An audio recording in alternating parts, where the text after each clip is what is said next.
You're listening to WCAT Radio, your home for authentic Catholic programming. Hello, and welcome to another edition of St. Paul's Letters to America. I am your host, Ray Gerard. With me today is my always interesting co-host, Mr. Bob Hennekeys. Bob, thanks for joining us today. Thanks for letting me join, Ray. It's a great pleasure to be here. So today, what are we doing? We're talking about one of St. Paul's letters to America. Oh, you didn't hear about St. Paul's letters to America? Oh, he wrote lots of them.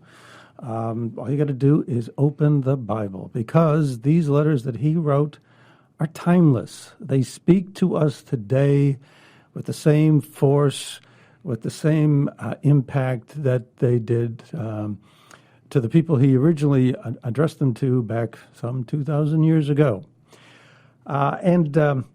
What do we do when what do we do as we go about this program, when we go about talking about the issues that we do? Well, as we go about this, we always bear a motto in mind, and that motto is love and kindness through the light of truth. It is always our task, our assignment from God, to exhibit love and kindness towards everybody. But that cannot stop us from exploring the truth, from speaking out with the truth when necessary. And this motto, I think, is going to be taxed somewhat today. We're going to be talking about the actions of certain individuals. We always, if we're going to practice that motto, I think an important distinction always to keep is that there is a difference between people whom we may talk about and their actions. Actions might be bad, but we hope we never say that people are bad, because even if somebody at some point in their life does a bad action, guess what is available through Christ? Redemption. That's always available. That's always what Paul is calling people to. So we hope we never intimate that any given individual is bad. So in terms of trying to apply this today, what are we going to talk about? Well, the title for today's program, Deceitful Desires. Recently, there's been a lot of hubbub in the news about some documents released. Now, we're going to be talking about politics. A lot of times on this program, what we talk about are social issues, legal issues, political issues. And, what that entails is something that people say never to talk about, or never to talk about at the same time, religion and politics. Well, here, we don't get embarrassed. We're not ashamed to talk about those things. Religion is important because we need that in order to guide everything. I mean, there is a God. He is behind everything. He cares about everything we do. He is always present.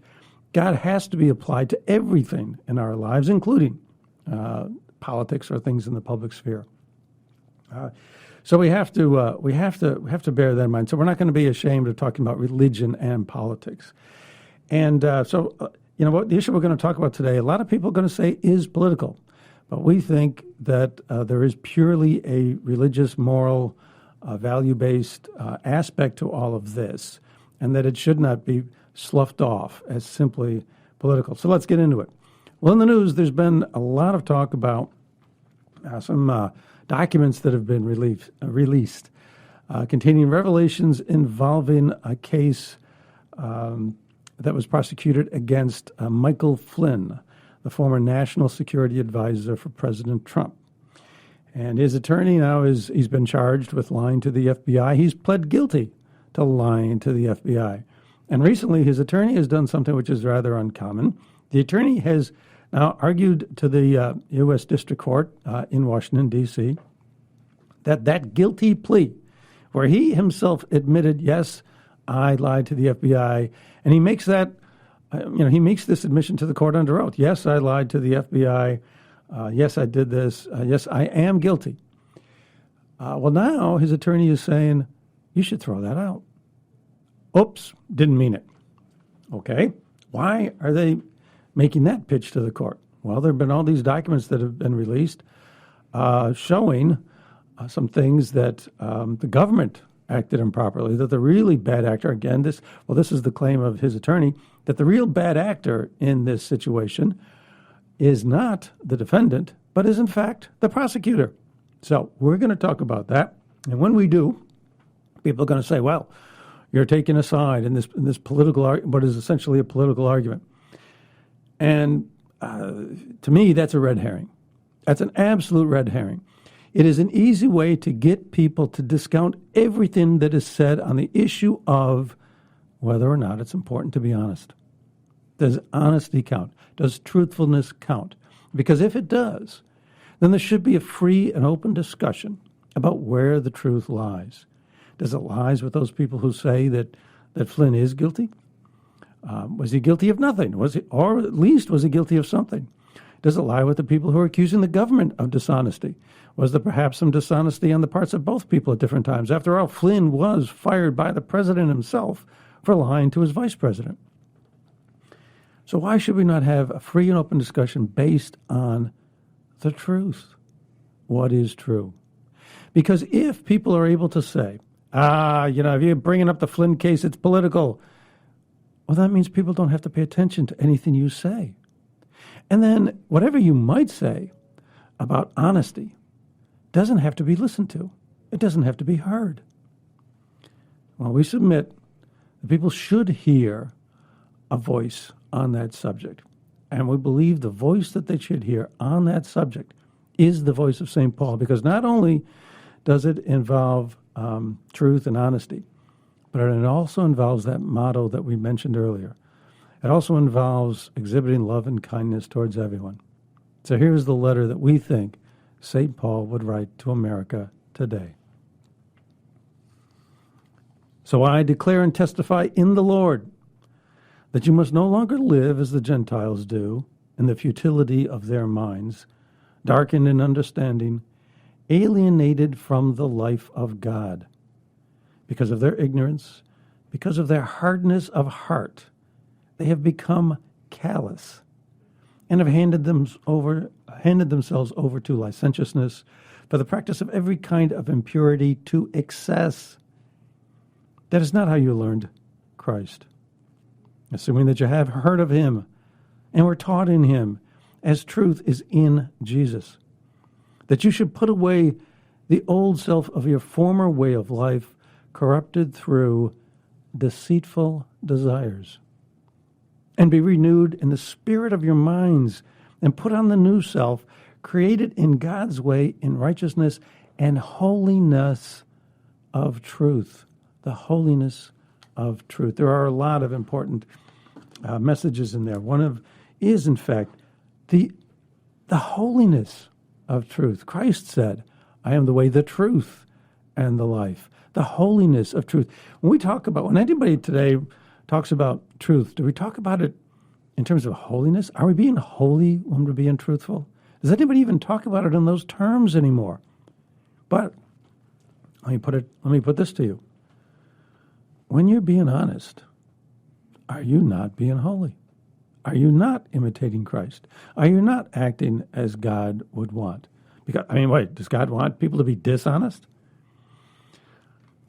Holiness of truth. That phrase in and of itself would be, I think, an important one, for America to hear. Another one is, he mentions impurity to excess. And then a third one, he mentions people being callous. Well, keep those thoughts in mind as we talk about the facts that we're going to relate for you now. Ray, one of the things that I think is difficult for all of us, and maybe helps us just understand a little bit, is I think from a relatively early age, we have two very distinct things going on in our head. One is that God is love. God wants us to be loving and truthful, and all of the wonderful things that come out of our Catholic upbringing or Christian upbringing. And it's really, really important. And it's really important to Jesus. Jesus always talks about the truth and telling the truth and wickedness of lies. Yet in our society, we somehow make it okay to lie.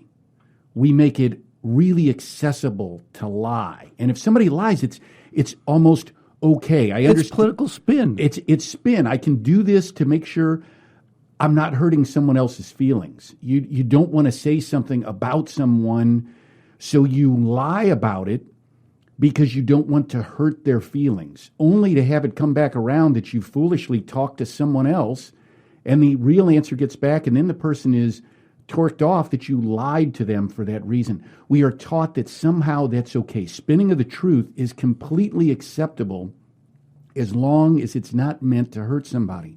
And God and St. Paul are saying that's ridiculous. Truthfulness is from God directly. And we have a society where that's allowed. We have a society that builds us up that says, if you use my product, you will weigh 120 pounds and be the most stunning person in the room, right? That's what's being sold to sell products, whereas it's an absolute and ridiculous lie. It's not going to. We have products that we want for our kids or our dogs or our pets. So I got a question. I mean, if you're talking about political spin, can you talk about that at the same time as you talk about the holiness of truth? Wouldn't you be a little humbled if someone starts talking about the holiness of truth to say, it's just political spin? I mean, if you're someone who engages in political spin, if someone starts talking to you about holiness of truth, or if that idea was present in your mind, wouldn't that humble you a little bit? Wouldn't that maybe color this idea, it's just political spin, it's okay? I think it would. I mean, it's. I think the question is, do we keep God present in our lives? Do we think, how many times during the course of the day, if at all, do we think about Him, what He wants for us? Do we do an examine at the end of the day where we look back at what we did during the last 24 hours and say, was I unkind to somebody? Was I in fact always truthful during the course of the day? If God is present to us, I mean, He is. I think a lot of people would accept that there is a God. A lot of people would accept that He cares, that He's a caring God. And if so, then He cares about everything we do during the course of the day. And so I think we can convince ourselves it's just spin if we keep God at a distance. Absolutely. And that's where it starts. Right. If we don't truly lock in to what our Lord and Savior wants for us and told us very clearly, if we don't lock into that, we can do things that we think somehow make everybody in the room feel a little better, yet it's wrong. And somehow we think if we make everybody feel a little better, it's correct, and it's not. It is not what God wants. It was not what God is asking. It is not what St. Paul has told us. We have to be really clear and understand that the truth is what God told us. Well, political spin is more than just, trying to put things in terms that don't hurt other people. Political spin is just simply a euphemism. It's simply a defensive cover that people use to say what they're doing is okay, when in fact, any political spin, anything that is not accurate, how does that serve the people? No, that's not right. Anyways, there's a joke that I heard about. This goes back to somebody during the Great Depression. And a friend congratulated him for making $100,000 in the stock market. And the person responded, well, I truly appreciate the kind words, but you should know that it wasn't really $100,000. It was only $50,000. And it really wasn't the stock market. It was the bond market. And I really didn't make money. I lost it.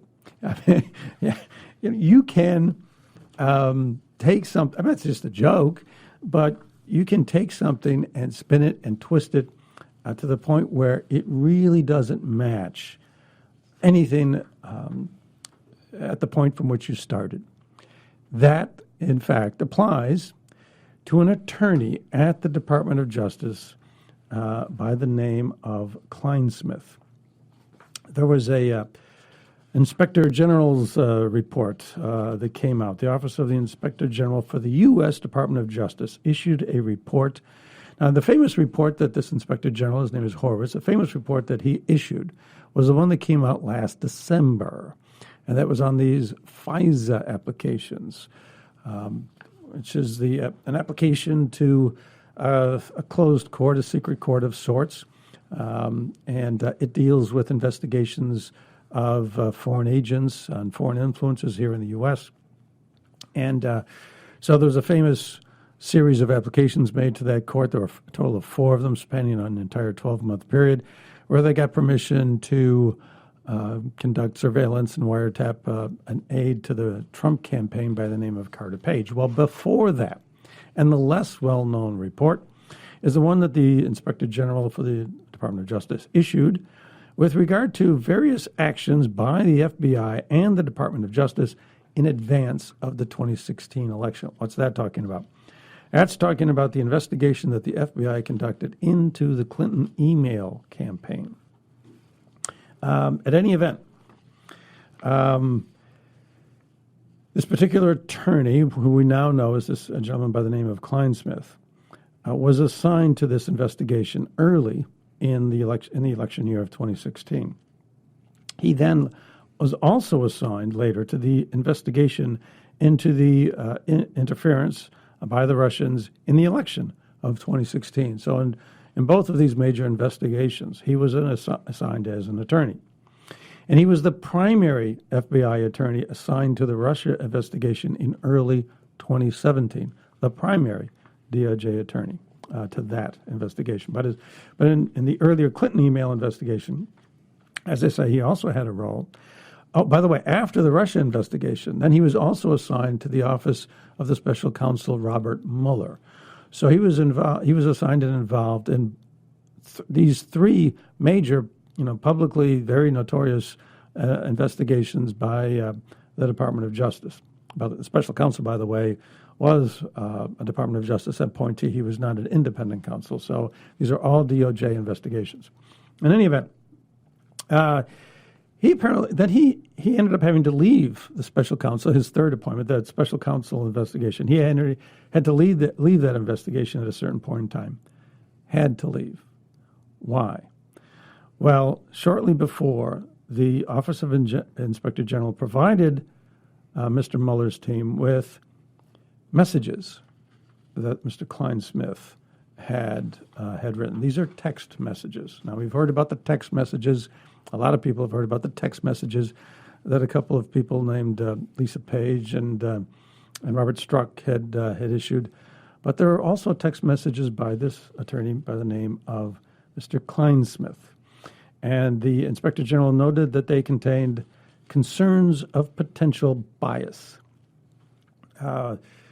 This was on October 28th of 2016, so just right before the election and right after the then director of the FBI, Mr. Comey, announced that they were reopening this email investigation. And this attorney Kleinsmith thought that he bore some responsibility for that. And he said, quote, "I have initiated the destruction of the Republic." He referred to this time as the dark time, and the dark time of the Republic's destruction.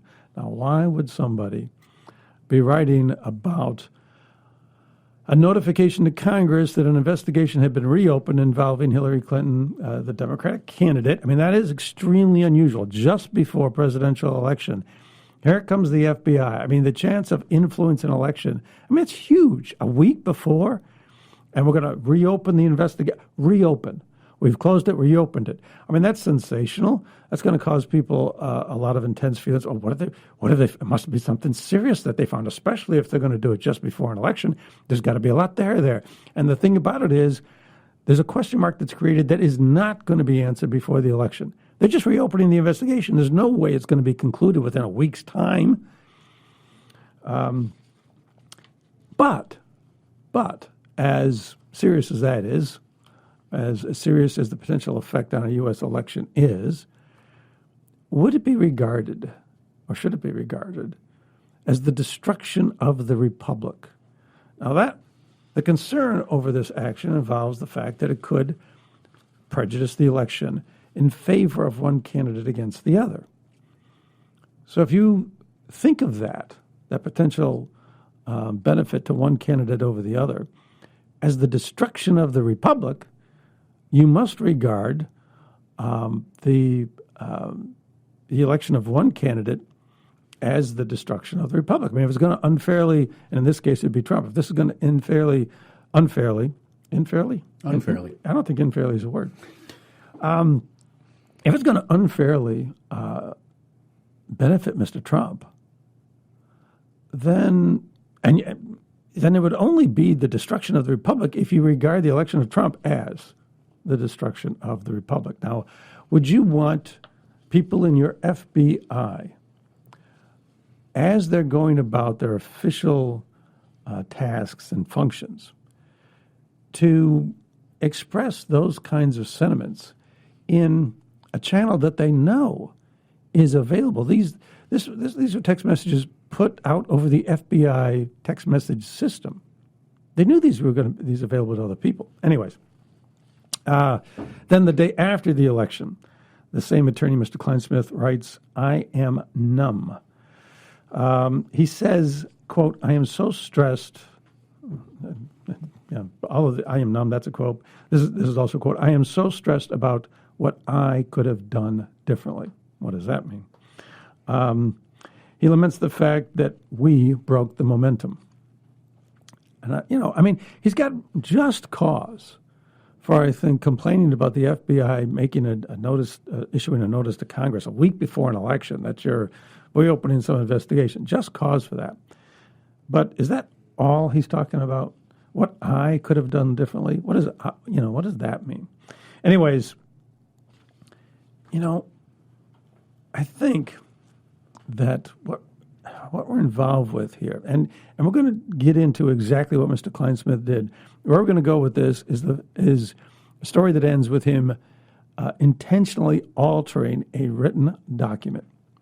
An attorney who, number one, when he becomes an attorney, takes an oath to be a servant of the courts of this land. Then he joins the Department of Justice, and he takes another oath to faithfully uphold the laws of the United States of America. Oaths, at least in the Bible, are considered something to be very important. Are they not? Should they not anymore? And if agents of our government don't regard them as important, is that a problem? Do we care that people who have these powers that federal prosecutors do, are we concerned that they don't take their oaths seriously? Now, don't get me wrong. We're not naive that the violation of oaths, that underhanded tactics, that deceptions have never occurred with any prosecutor ever in the history of the country until now.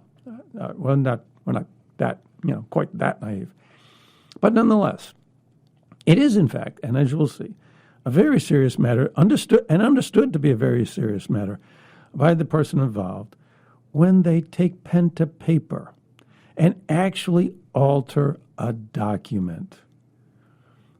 It's not something that you can explain away later. It's not something that only is a verbal statement of some sort or another that people can argue about. There is tangible proof here. As an attorney, you deal with, and especially as a criminal attorney, you deal with evidence, discovering evidence, and then using evidence like documentation involved here to convict people. You know this is extremely serious before you do it, and yet he did it anyway. He must have consciously decided to ignore that oath.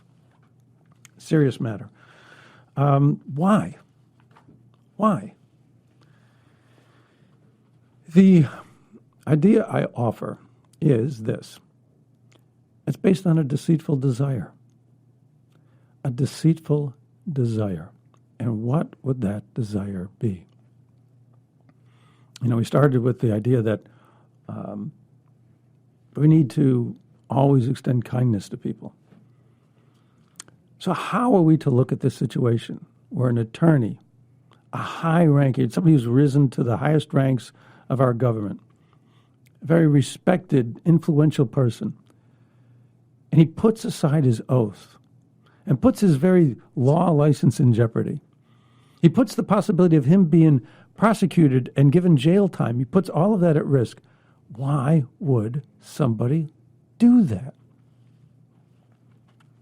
Possibly a deceitful desire. And what would that be? Well, in an exchange of text messages that he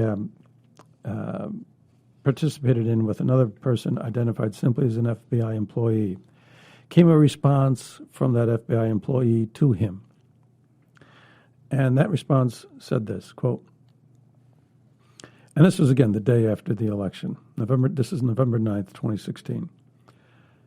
All the people who were initially voting for her, Mrs. Clinton, would not and were not swayed by any decision the FBI put out.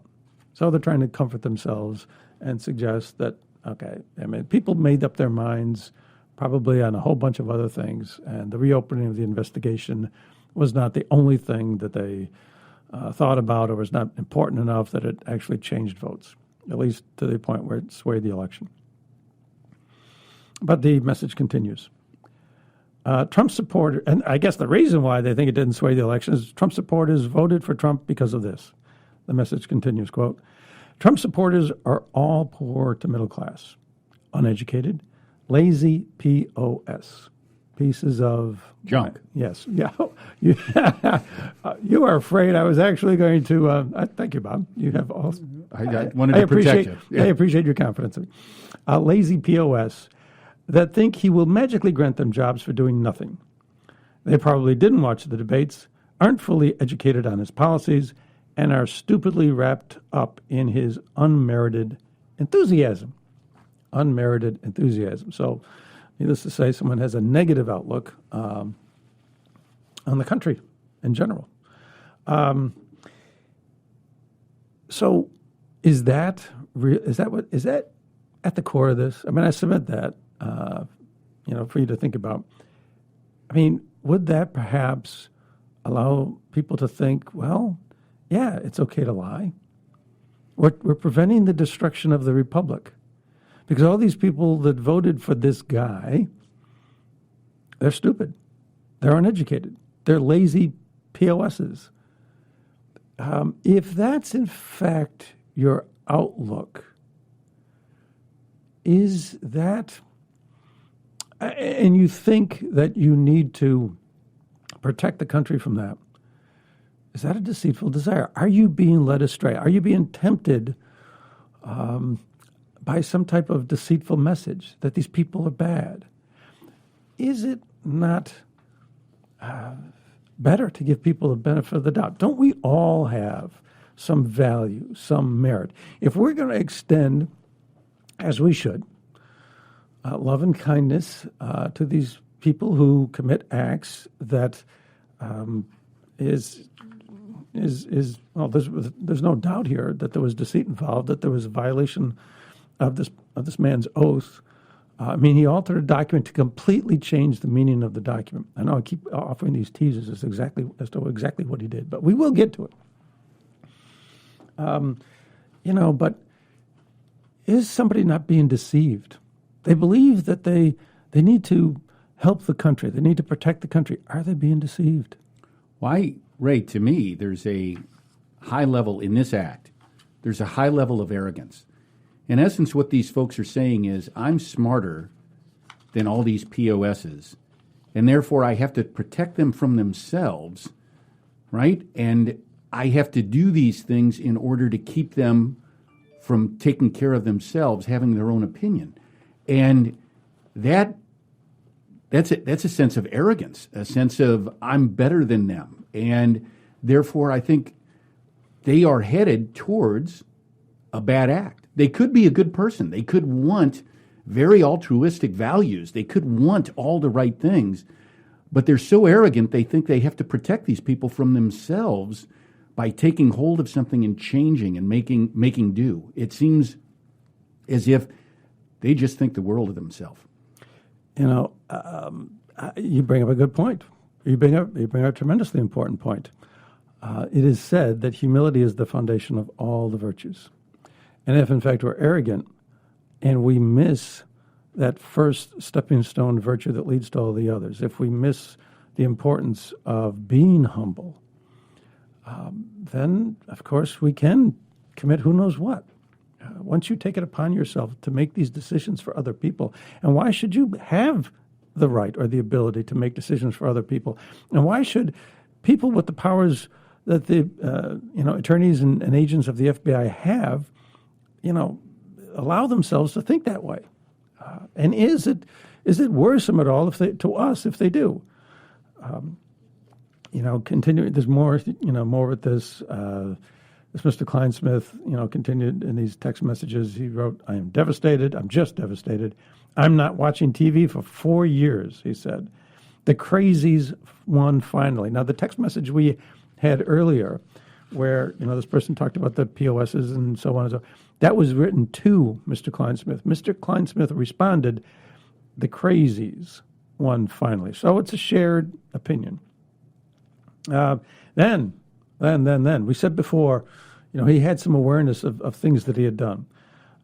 He writes, "Plus my blank." Bob, you prevented me before from saying a 4-letter word. Well, this one's even worse. It's not a 4-letter word, but plus my bleeped name is all over the legal documents investigating his staff, meaning the new president. My bleeped name is all over the legal documents investigating this. Why should that bother him? Why should it concern him that his name is all over documents? I mean, look, he's an employee of the FBI. He's an attorney. His name's going to be on a lot of documents. Why does that bother him? Obviously, because he thinks he's got something to fear. Also then, a little bit later, November 22nd, 2016, there was another exchange, and he was asked whether or not his commitment to the FBI was something he was rethinking. And he replied, "Hell no," and added, "Viva la resistance." Does that imply that he is now going to stay in the FBI and be part of the resistance? Again, I mean, why would you write such a thing if, in fact, you saw the job and your job at the FBI as one where the only thing you had to do was be politically independent, you sought out the truth, you did your job? Why would you write that? In the context, Viva la Resistance, in the context of doing your official job. I mean, that was what the question was about. Well, anyways, this is the conclusion of this that the Inspector General issued was that these messages brought discredit, so doubt impacted the reputation of the FBI, which at its heart involves and is based on political independence. It was indicative of, and with regard to, that involves Mr. Strzok, and we're not going to be talking about Mr. Strzok today. And the Inspector General notes that these text messages we're talking about, rather than being private communications, these messages were at all times potentially subject to being reviewed by others, including the OIG, Office of Inspector General, and to being disclosed to the public. This point seems even more obvious in light of the significant congressional and public interest generated by these investigations, what they call the mid-year in Russia. The mid-year is the email and Russia investigations. The employees exchanging text messages and instant messages are trained law enforcement agents or attorneys and should have known, they knew, that these messages were potentially subject to release in response to FOIA, Freedom of Information Act requests. They obviously, you talked about arrogance, Bob, knowing that these messages put out over FBI, official FBI channels, communication channels, would be subject to disclosure, would be subject to other people, like at the OIG finding them. Did they think they didn't have anything to fear? Were they arrogant enough to think that they didn't have anything to fear? And if they thought that, is it because there are so many other people who thought like they did? It's just a speculation. Well, one of the things is that they didn't feel that this election could go this way. They didn't feel that new people would be running things, and they didn't feel like they get caught as long as the people that are above them and leading, right, are of like mind. But if you have somebody who comes in and is not tied to the previous administration, is the opposite, they may go looking for such things where you've done wrong and you've gone the wrong direction, and all of a sudden, as the election occurs, didn't think it could happen. They make the realization that, oh my gosh, this could be looked at and investigated and understood that we're doing the wrong things. I don't think at the time of the text they had any fear, because they didn't have any fear the election would go that way. Most of us didn't. Most of us thought this election was a foregone conclusion. Now it changes, and all of a sudden they think we could be found out. This could go the wrong way. So I have made all of these comments and laid these little hints that we would eventually get to what this attorney did. Well, the time has finally arrived. All right, so what did this guy do? Well, in August of 2016, before any of these applications to the FISA court were even made, the first one I think was October of 2016, so months before the first one was even issued, another U.S. government agency wrote a memo that indicated that this fellow, this Carter Page, whom they got permission from the FISA court to surveil and wiretap for 12 months on the basis that he was a suspected Russian agent or contact of Russian agents, that he was, potentially involved with interfering with a U.S. election. That was the whole basis for this investigation of this Mr. Page.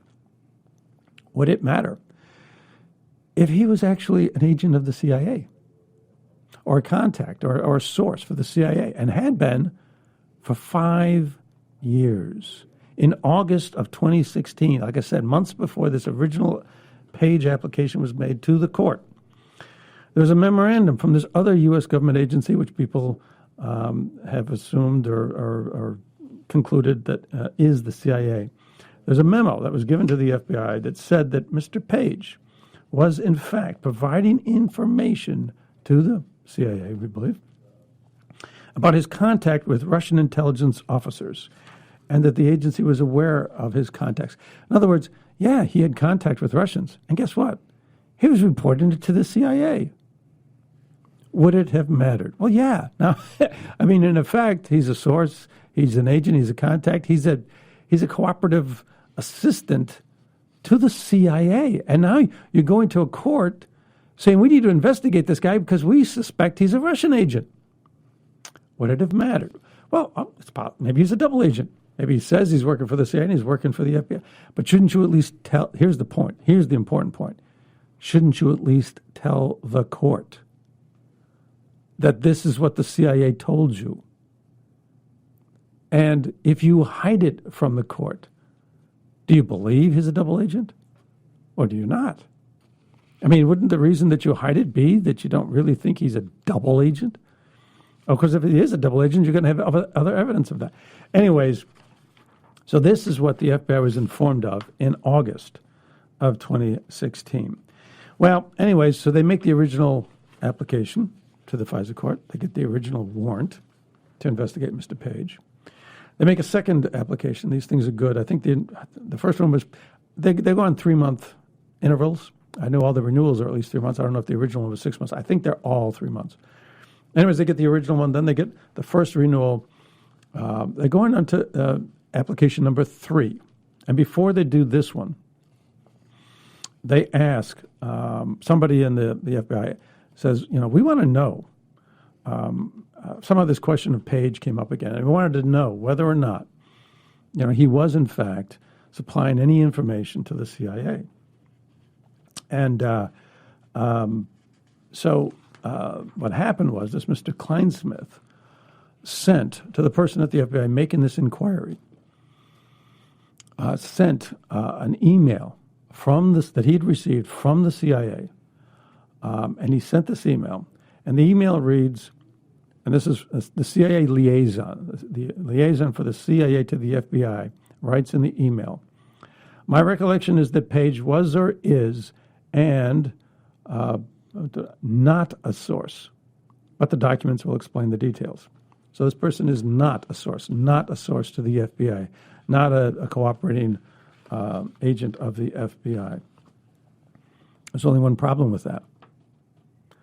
The words "not a source" were not in the original email from the CIA liaison. In fact, the original email from the CIA liaison to the FBI said the opposite. And so the FBI then did not include any reference to Mr. Page's work with the CIA over a 5-year period in this last application, to the court. They excluded it, and they excluded it based on the fact that they were told by this attorney at the DOJ, this person, that he had been told by the CIA that this person was not a source. But this, as I say, was completely untrue. What was later, disclosed was that this was terribly important to the investigation at that time. It would have resulted in a horrible admission to the court. I don't remember the exact wording now, but the concern within the Department of Justice was that if they had to actually now, after having gotten this warrant, after having renewed it once or twice earlier, they would now have to admit to the court, "Oops, we left out for the fact we've been investigating this guy for 6 or 9 months already, and oops, we left out the fact that he's actually working with the CIA. Sorry about that." That would have involved a horrible admission. So now, do you want to spare yourself the trouble of having to admit that? Well, who was the guy who was originally told back in August of 2016, or had been reminded of the fact that back in August of 2016, that the Page was working with the CIA for 5 years? Well, that was this Mr. Kleinsmith. He was involved in all of these investigations. So he's, is he protecting himself now?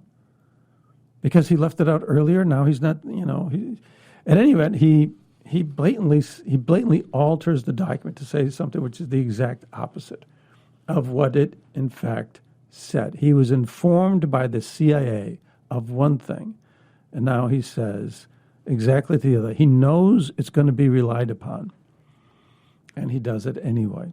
It is deceit. It is dishonest. It's a lie. Why?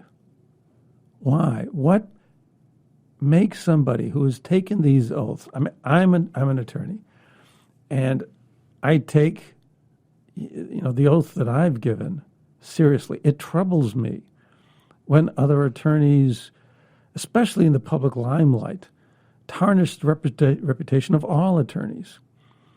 Why wouldn't people think, hey, attorneys, they lie? And it doesn't not how do the people in the FBI feel? Does it not tarnish the reputation of the people in the FBI? When we lie, I think you said this earlier, Bob, we hurt people. There are effects that flow from this. So why does this person do this? And based on those text messages we were talking about, how they regard the people who voted for the opposing candidate. Again, you shouldn't be talking about friendly and opposing candidates if you're a member of the FBI, because you're supposed to be, if you're going to uphold the finest tradition of the FBI, according to the Inspector General, politically independent. Okay, but why? So why would you lie? It's because you do think that these other people are, in one sense or another, bad people. That all of these millions of people who vote for one candidate are bad people. Well, it's an election. That's just it. They choose. The people choose, and that's it. That should end everything right there. But at least if you're humble, it should end things right there. But if you're arrogant, perhaps not. It's a deceitful desire. It's a deceitful desire.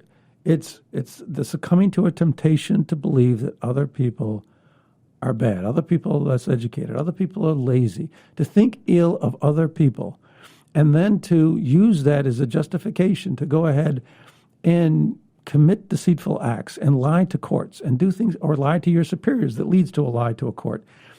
Those types of, you're deceiving yourself. You're letting yourself be swayed by a desire that is not accurate. St. Paul, tells us you must no longer live as non-believers do in the futility of their minds, alienated from the life of God. Is it not alienated from the life of God to believe millions of people are bad? Is it not alienated from the life of God to think that you're smarter, you're better than the next person? Is it not non-alienated from the life of God if you think of the other person first? If you abide by the golden rule, always, put the other person's interests and happiness ahead of yours. And if you think the opposite, is that not alienated from the life of God? Paul says that these people have become callous because of the hardness of their heart. Are these people callous? Is it? I'm sorry, Bob, go ahead. No, there's no doubt they are. It's no doubt that they're self-serving.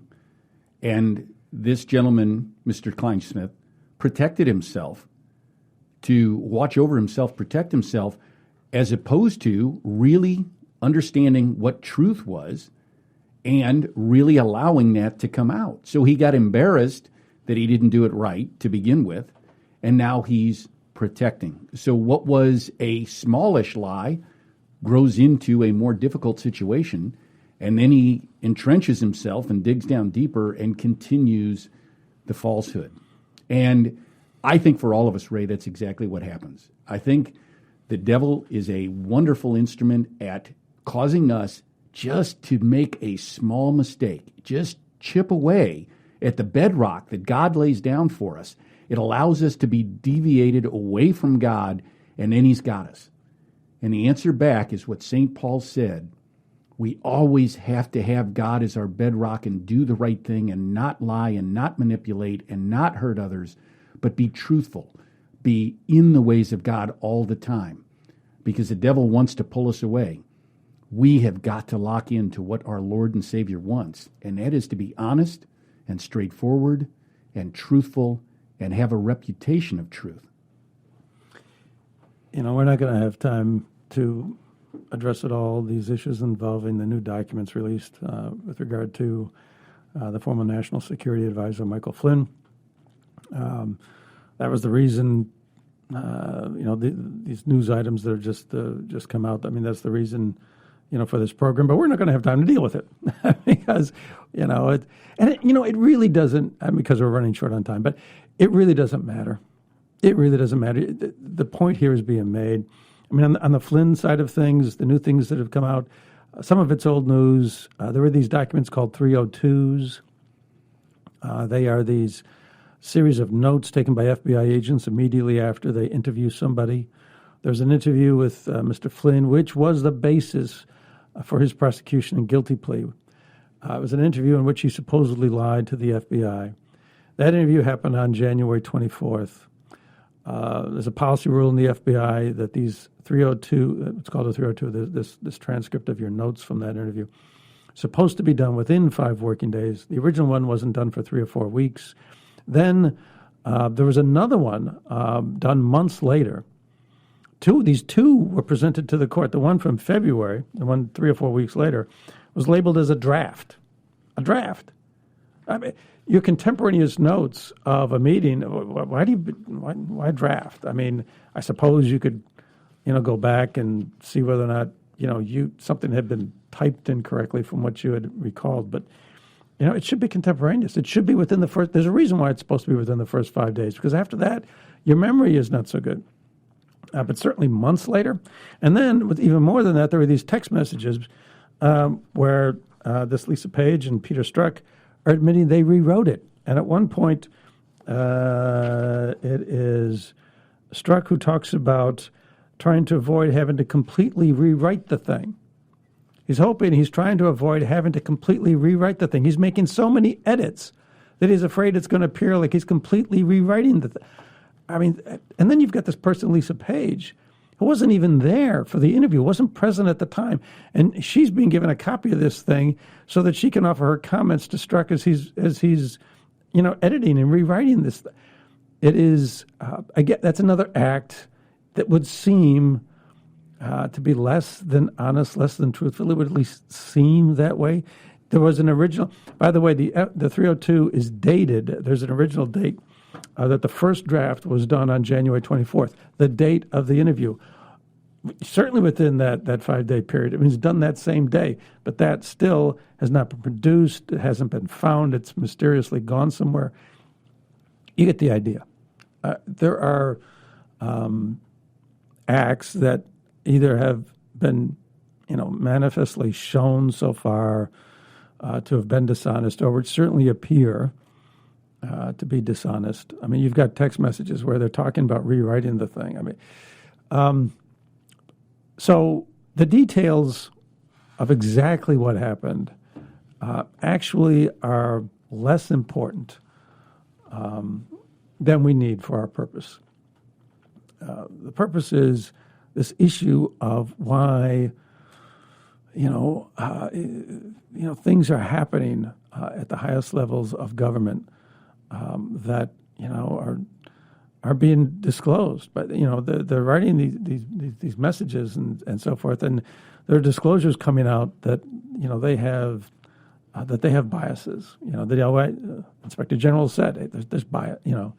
This is indicative of bias, at least with regard to Kleinsmith. So, why? Well, it is, as I say, this deceitful desire to think that we should be divided as a country. Wouldn't a more proper desire be that, as a country, we should be united? Are we not listening to a temptation to think we should be divided? Right? That is, in fact, that's something that could play on your mind and could lead you into things that you would never think of doing, like opening yourself up to potential criminal investigation when you're an attorney who's supposed to be prosecuting people for criminal violations. It is troubling. It is, and the most, and even more than that, you've got a lot of people in the media not willing to talk about this. Originally, when this was being reported, the Washington Post came out with a story about this Mr. Kleinsmith, and they referred to him as a high-ranking Department of Justice official working with Peter Strzok. And by that time, when that article was coming out, Strzok was identified as a big, character. And then 4 hours later, 2 other people got involved with it, and then it got changed so that he became a low-level attorney. Why is the Washington Post changing, its stories? There are people that don't care about this, and perhaps that's even more important than the fact that people are doing it. But we have run short on time, so we are going to have to leave it there. A point simply being, we should be listening to St. Paul. We should hopefully not be alienated from God. We should look upon everybody with kindness. We should not seek to divide ourselves or think that there's a need to divide, to protect, half of us from the other half of us. We should, in fact, be looking at others as God wants us to look at others, with respect. So, in any event, if that's a message that America should hear from St. Paul, that certainly is one that would benefit us. We hope that this has been provocative. We hope that it's been insightful. We hope you've enjoyed it. And we hope you join us again. Until the next time, God bless all of you. Bob, thank you again for being here.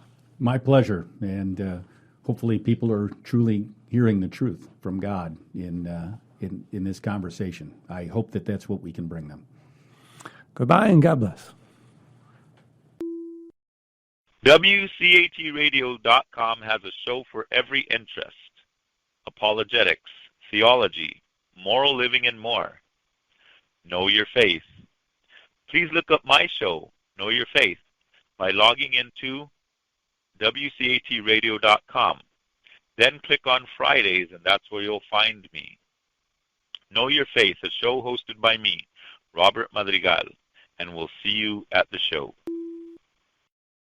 For listening to a production of WCAT Radio, please join us in our mission of evangelization. And don't forget, love lifts up when knowledge takes flight.